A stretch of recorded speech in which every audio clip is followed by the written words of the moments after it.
नमस्कार बच्चों, आज मैं फिर से आप लोग के सामने एक नया वीडियो लेकर आया हूँ। हमारे चैनल में आप लोगों का स्वागत है। आज हम आप लोगों को मध्यकालीन भारत के बारे में बताने वाले हैं। हम लोग सबसे पहले देखते हैं कि इतिहास के कितने काल में बांटा गया है।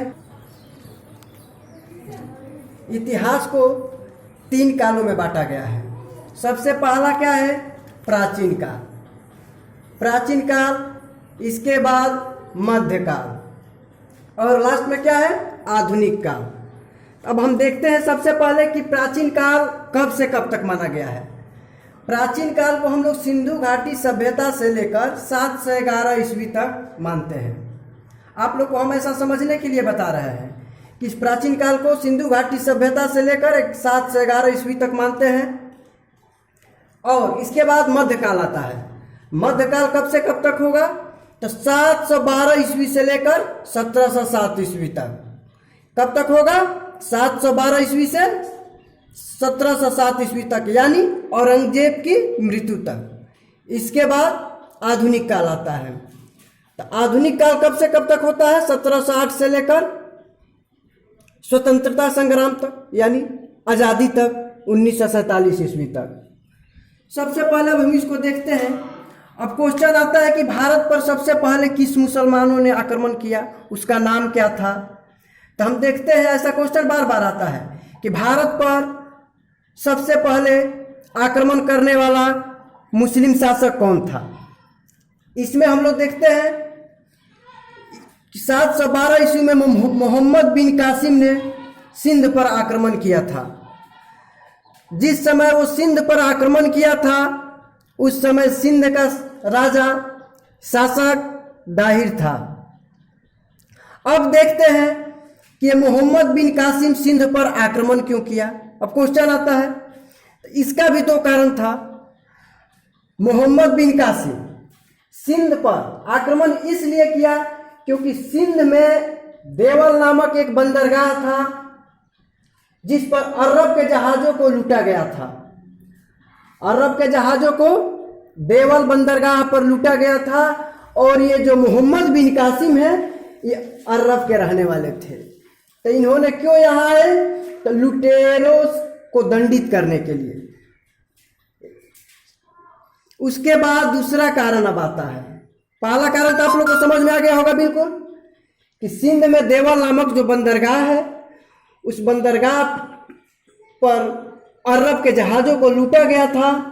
इसलिए मोहम्मद बिन कासिम जो है, लुटेरों को दंडित करने के लिए सिंध पर आक्रमण किया। दूसरा कारण है कि भारत की अथाह संपदा से अभिभूत होकर, उसको पता था कि भारत क्या है, भारत में अथाह संपदा है, इसको लूटकर इसको खोखला किया जा सकता है, अपनी स्थिति को सुदृढ़ किया जा सकता है। इस युद्ध का चचनामा नामक पुस्तक में इस आक्रमण का उल्लेख मिलता है। चचनामा नामक एक पुस्तक है, जिसमें मोहम्मद बिन कासिम जो सिंध पर आक्रमण किया है, इस आक्रमण का उल्लेख चचनामा नामक पुस्तक में मिलता है।